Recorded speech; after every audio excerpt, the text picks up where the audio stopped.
Hello, and welcome to Mechanicsburg Mystery Presents, a conversation with Otto Penzler.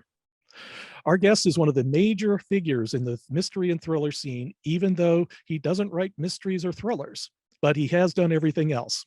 He is a collector, publisher, editor, anthologist, and I wouldn't be surprised if at one time he ran the mimeograph machine as well.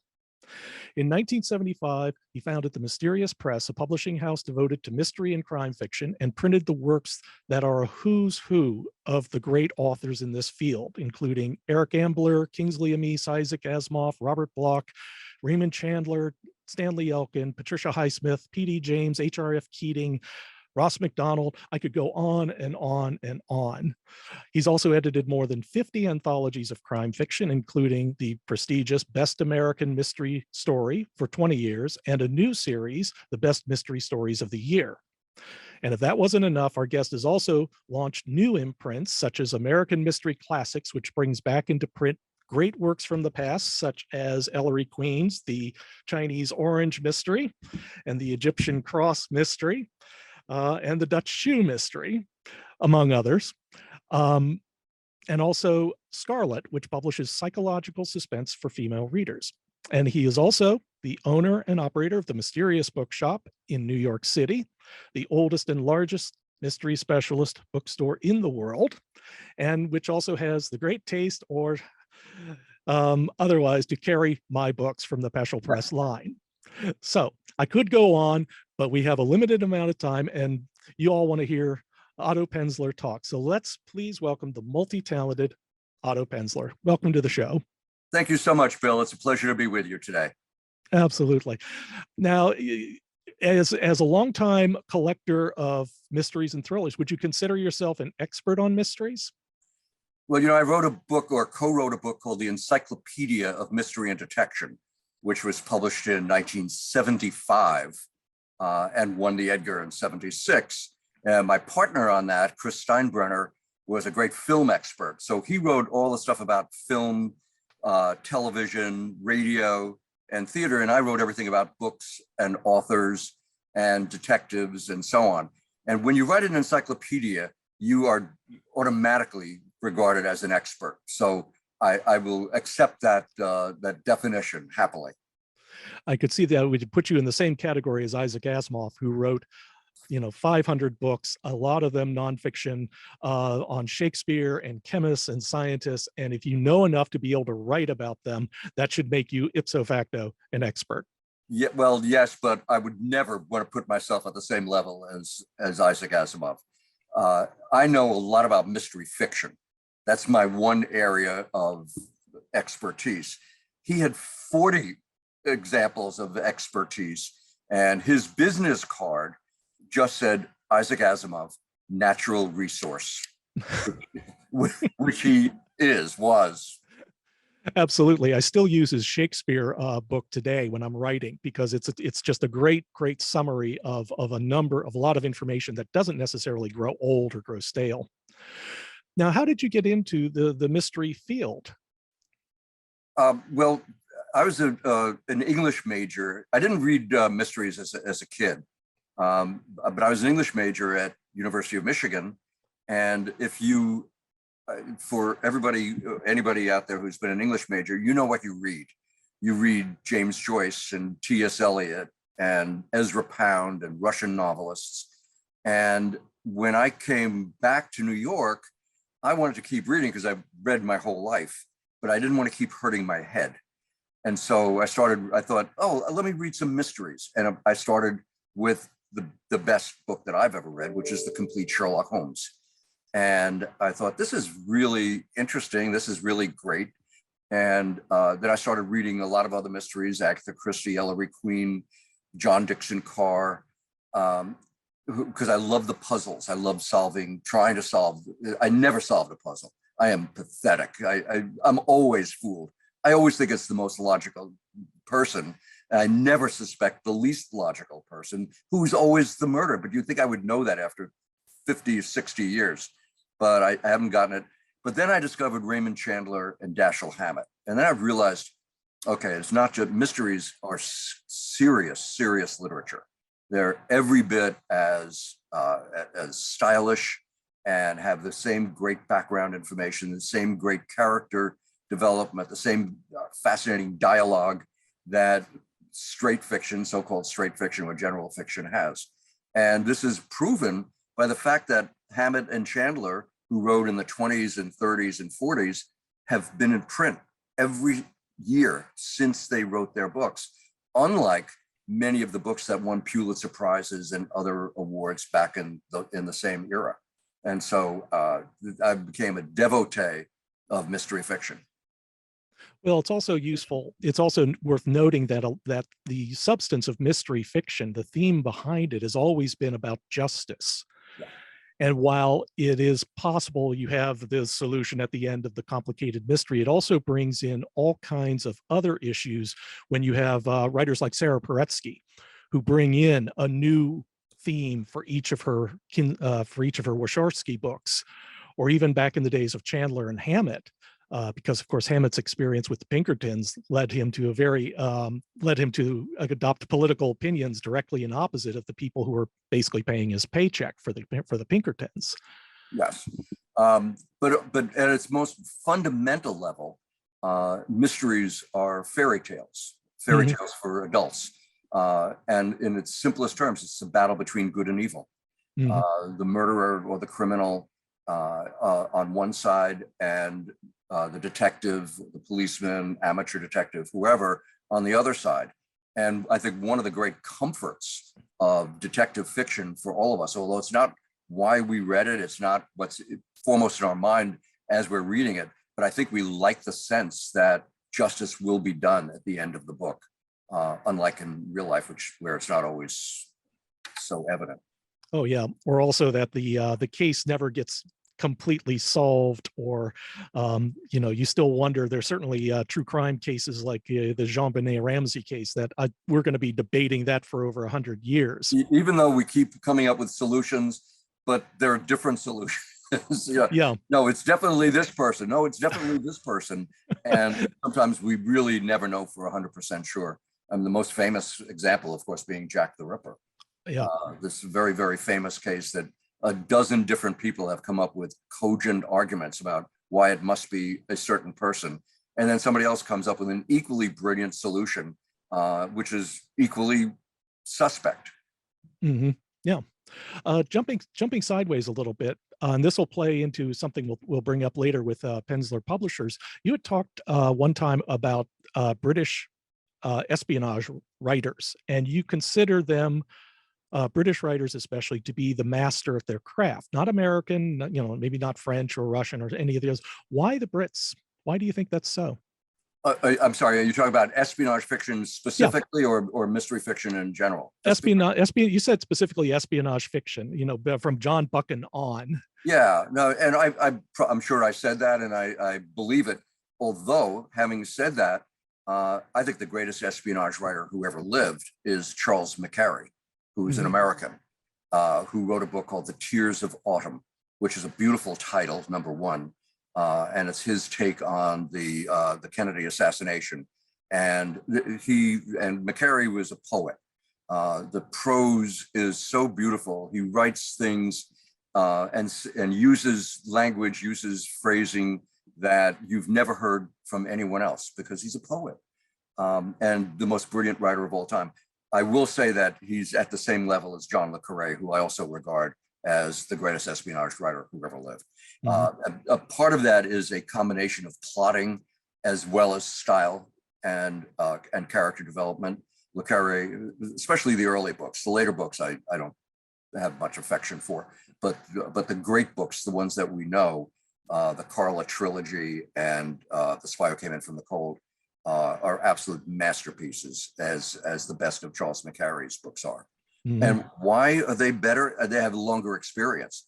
The Brits were a world power for a very long time, and there were always people plotting against them, just as they were plotting against their enemies or their subjugated civilians. And so they just have longer experience with it than Americans who were not really on the world stage really until World War II. I mean, to some degree, obviously World War I, but not as major figures the way the Brits were. Mm, yeah, they had less interest in affairs outside the United States, unless they were, I guess, doing something like the early imperialists down in Nicaragua or in the Philippines, and that's not exactly the same thing as espionage as well. So I could see that.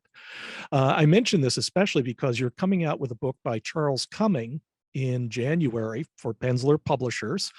That looked really interesting. It's box 88, and Cumming is a British author, I understand. His book was one of the Spectator's books of the years, and it has very wonderful blurbs according to the catalog. And I'm saying this, if you visit Penzler Publishers' website, you can find this out for yourself. But blurbs from Ian Rankin, Dan Fesperman, and Anthony Horowitz, all three of whom I've read and very much admired. What led you to that particular book? Why did you decide to publish it?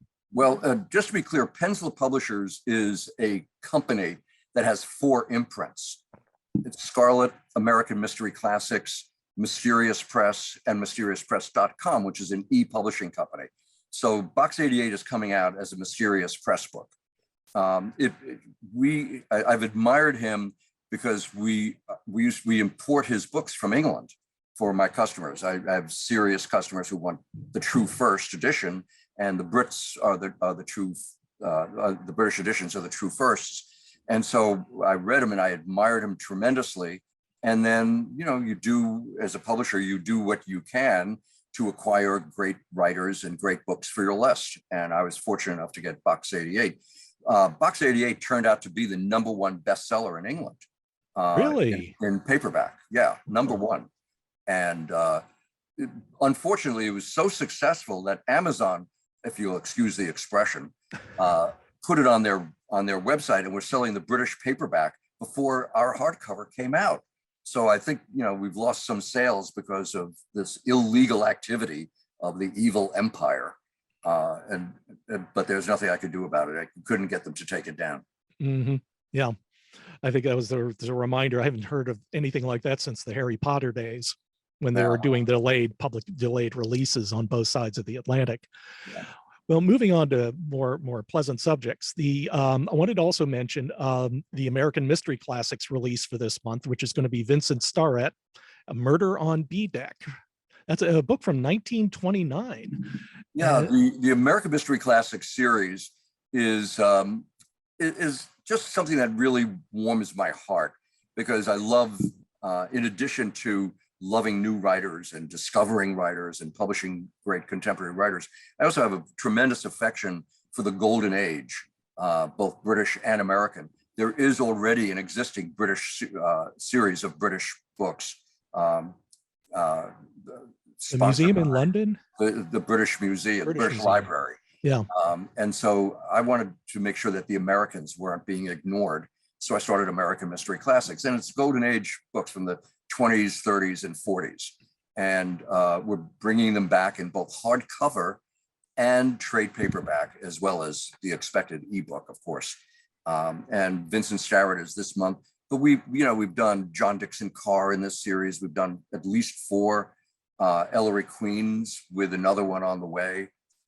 We've done Frederick Brown. We've done Mary Roberts Reinhardt, who is surprisingly successful. A lot of people don't really remember. They sort of know the name if they know mystery fiction. They vaguely remember the name. Oh, Mary Roberts, yeah, I've heard of her. But, in the 20s and 30s, she was the second best-selling writer in America, behind Sinclair Lewis. And, you have to go back a long way to remember how important a figure she was for her age. So we've been reissuing those with good success. Well, it seems like also these are the ones, and this is part of basically you're curating the culture, because you're finding the books that are worth republishing, that can speak to a new generation. Because there's a number of books. I obviously have a great affection for Agatha Christie and Sherlock Holmes, and I've read a lot of the other writers from that time, and you can just sort of look at them and say, this is not going to work. They just aren't going to be good enough. So bringing them back is, it's like you're doing the Lord's work. Well, yeah, All of that. well, that may be a little excessive, just a trifle hyperbolic, but I've read so much in the whole world of mystery fiction when I was in my 20s and 30s and even into my 40s, that I have a pretty good sense of what I liked then and what I thought was good. And then I reread them to make sure that, yeah, I loved it 40 years ago. Do I still think it's worth reissuing today? But I have a good background in this area. So I'm bringing books back that I know that people are gonna like. I know they are. It's not, well, maybe I hope some people will like. I know they're gonna like it. Which is arrogant. I'll concede the point quickly, but I'm confident that they'll like it. Let me put it that way. Yeah, I don't consider it arrogant to use your taste and judgment in order to make decisions. I mean, this is just what we all do. What is it about Vincent Starrett that appealed to you to bring him back into print? Well, I brought back the Great Hotel Mystery first, Great Hotel Murder first, and it did extremely well. But there's so much of their time, Murder on B Deck. We don't have this culture anymore where people cross the Atlantic. They were crossings. They didn't fly across the Atlantic as a normal way of transportation. They took a ship. They took a big ship and crossed the Atlantic. And I love mysteries that are set on ships and on trains. They really bring that era back to you in a way. Not back. Even I am not old enough to have done that when it was a common practice, but it does remind you of the tropes of that era. And if you like that era in your fiction, certainly not your dentistry, but in your fiction, the 20s, 30s, 40s were just perfect for it. It did seem to be that right balance between technological advance and the world can still be an adventure, and it's still smaller, in which, the British villages, you really did have people who grew up together for generations. Yeah, absolutely. And I'm afraid and also, I'm a huge Vincent Starrett fan. The first book, after I read the canon, the complete Sherlock Holmes, the first book I read after that was The Private Life of Sherlock Holmes by Vincent Starrett, which is just a wonderful book. It's just absolutely wonderful. And it really made me comfortable being a serious Sherlockian, as I have been for ever since I was in my early 20s. Yeah. And Sherlock occupies a very unique place in the culture as a figure who has spawned generations, decades of parodies and pastiches, some of which I've published, but also he's still a vital figure today in a way that, the whole slew of detectives that we have don't. Why is what makes him still so appealing today?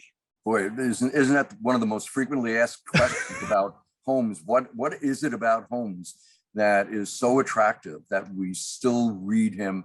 Kids read him. They in school, 9-year-old kids. I have kids come to my bookshop and say, "I want Sherlock Holmes. I want Sherlock Holmes." And you can ask them, why? Why do you want that? Say, I like him. The stories are interesting. Some of them are not very good stories. The flaws in the stories are covered by what a fascinating character Holmes is, and of course Watson. But what is it about him? I think we like the rationality of the way he thinks. I think we like his eccentricities. His eccentricities aren't dangerous, though. He's not a scary character for anybody except criminals. Mm-hmm. So a lot of eccentrics, like really Looney Tune people, can be interesting, but also a little scary because you don't know what they're going to do. Mm-hmm. And if you don't know what Sherlock Holmes is going to do, you're still okay because he's not going to do something that's horrible. He's not. He's a decent human being and wants to do the right thing.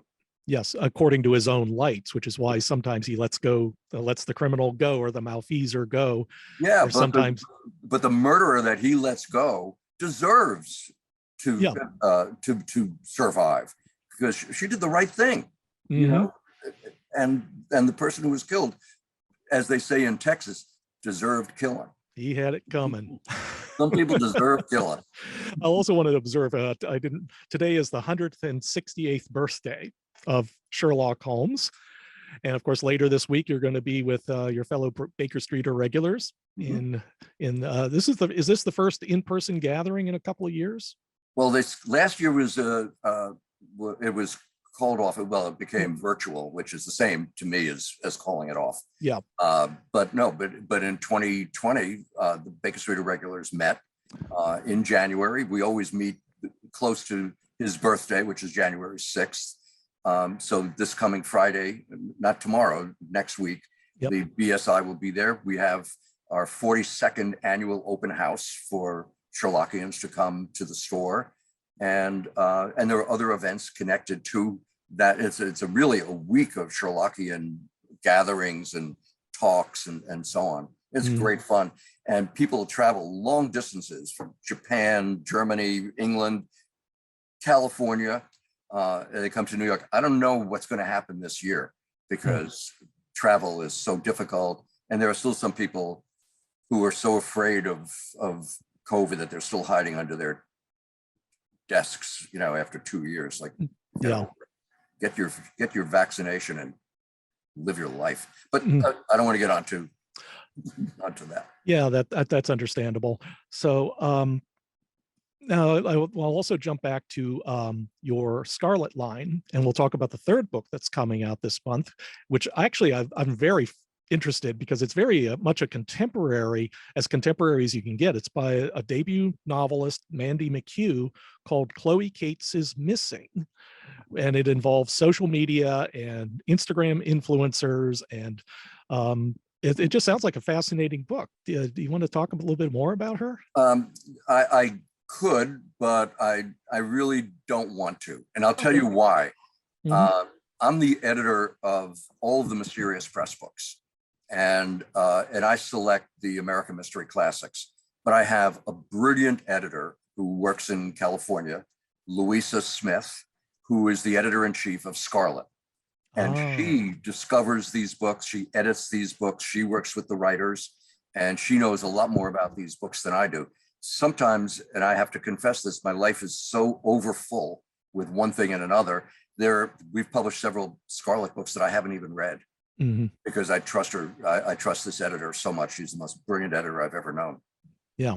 Well, it's still, you're bringing into print, writers who may not normally get the chance. And it's always about the quality of the book. If it's good enough, it's print true. It's really about the quality of the book, and they're not likely to be Mysterious Press books.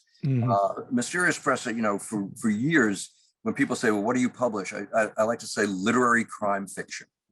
And the Scarlet books are psychological suspense, domestic suspense, much like A.J. Finn or The Girl on the Train, Gillian Flynn, and so on, that kind of book. They're not necessarily for women, but I think probably more women read domestic suspense than men do.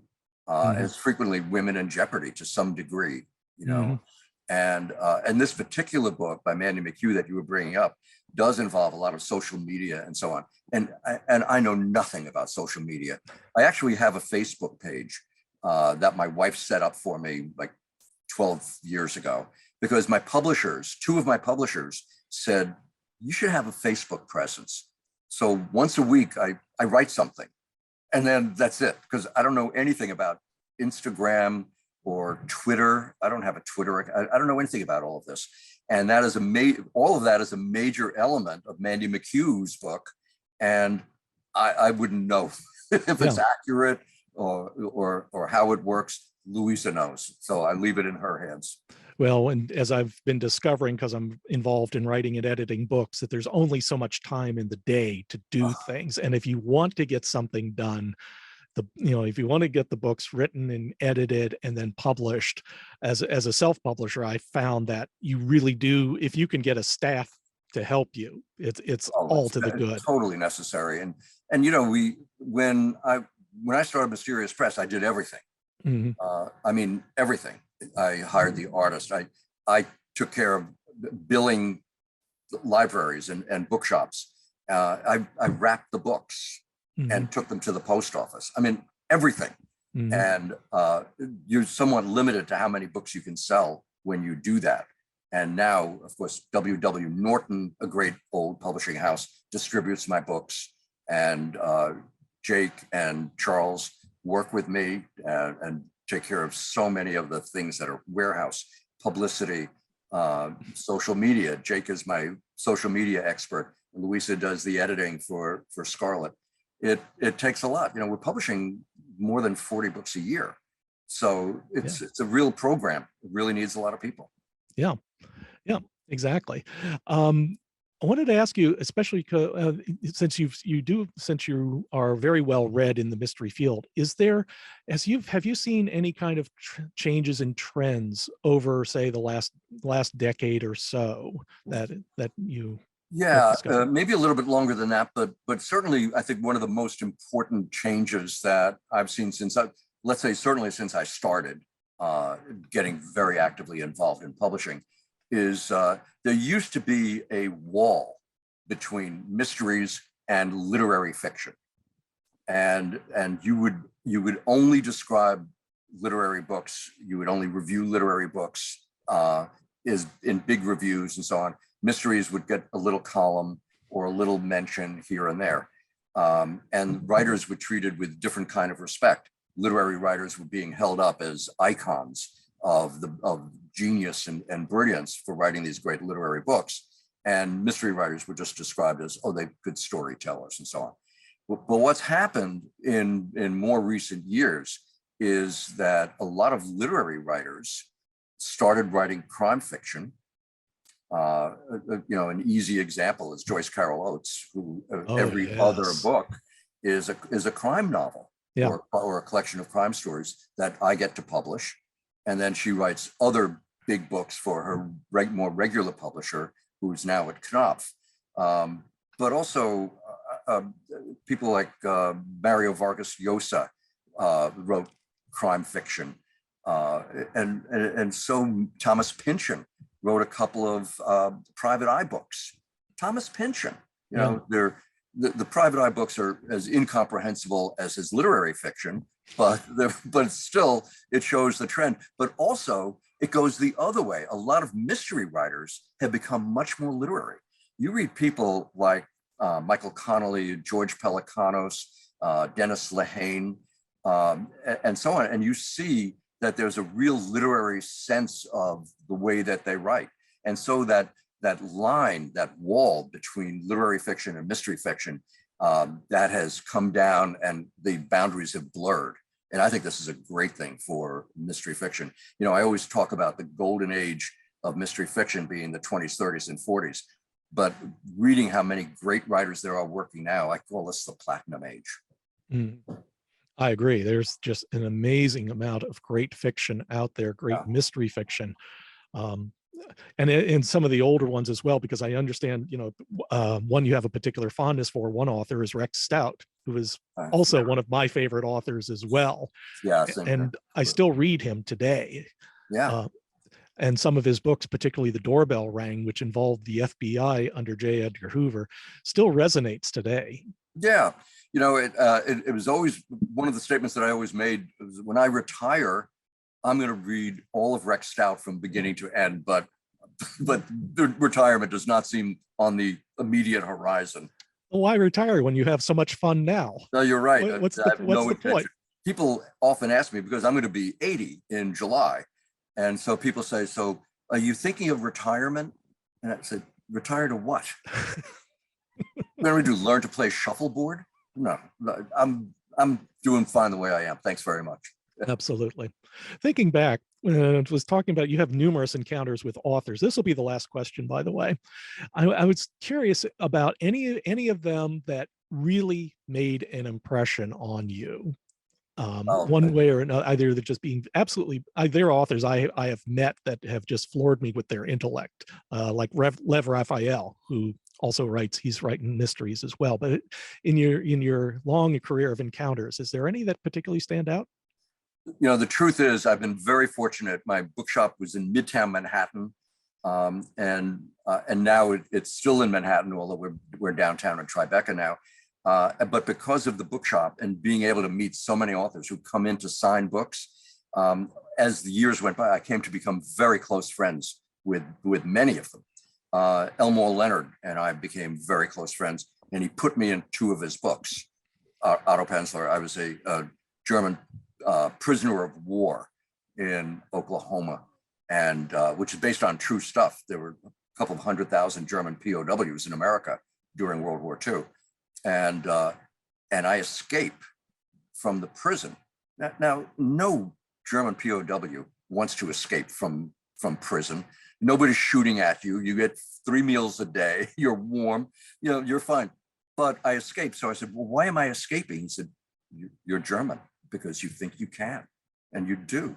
So he was a close friend. Donald Westlake, who was one of the funniest people I ever knew, built the shelves in my old bookshop on 56th Street. He and Brian Garfield and Justin Scott, who measured the shelves. He was a great friend. Evan Hunter, Ed McBain, when my second wife left me and I was suicidal, we went to dinner at least twice a month for a couple of years. And he was the only person, one of only 2 people who could make me laugh. And, you know, I valued his friendship so much. Mickey Spillane was just the most fascinating guy. You know, there are just so many that I've been fortunate. Eric Ambler asked me, he said, would you be I'm being given an award by this organization here in America. They've never given it to a British writer before, and they're giving it to me, and I'm so honored, but would you be my date for that evening? Yeah. I mean, this kind of thing, you know that you've led a blessed life when people like Eric Ambler say, would you be my date? Yes, the gift of friendship is very valuable, very valuable to get. It really is. Yeah. Well, I see by the clock on the wall that I need to let you go. I know you have some important meetings coming up. And I want to thank you very, very much, Otto, for being here with us today. This is a lot more fun than the meeting I have coming up. I promise you, and I really appreciate being on your show that you're having me. I thank you, Bill. Well, Deb appreciates it as well because she sells your book. Was it Christmas Stories at the bookshop? Christmas at the Mysterious Bookshop. That's right. Every year I commission an original story, and we print it in a little pamphlet, which we give as a gift to our customers as a holiday Christmas gift. And then we collected the first 20 or so in this book called Christmas at the Mysterious Bookshop. And I think she's one of the few other stores that actually sell this book. We sell it year round because it's got Mysterious Bookshop in the title. So tourists like to pick it up. Mm-hmm. Absolutely. I'm going to have to ask Deb to get me a copy as well, because it combines 2 things I love: Christmas and bookstores, well, and murder as well. So I guess that's 3 things. That's all there. Every story has them. Absolutely. Well, thank you very much, Otto. And thank you, listeners, for coming to hear us today at Mechanicsburg Mystery Presents. And I hope that your favorite book is your next book. Thank you very much. Bye-bye. The Mechanicsburg Mystery Presents podcast is sponsored by the Mechanicsburg Mystery Bookshop in Mechanicsburg, Pennsylvania. The store is open with limited hours, plus we accept appointments and offer a drive-by service. The store will also ship books to your home, including those from the Peschel Press Mystery line, including our annotated editions of novels by Agatha Christie and Dorothy L. Sayers. To learn more, visit the store at www.mysterybooksonline.com. And thank you for listening.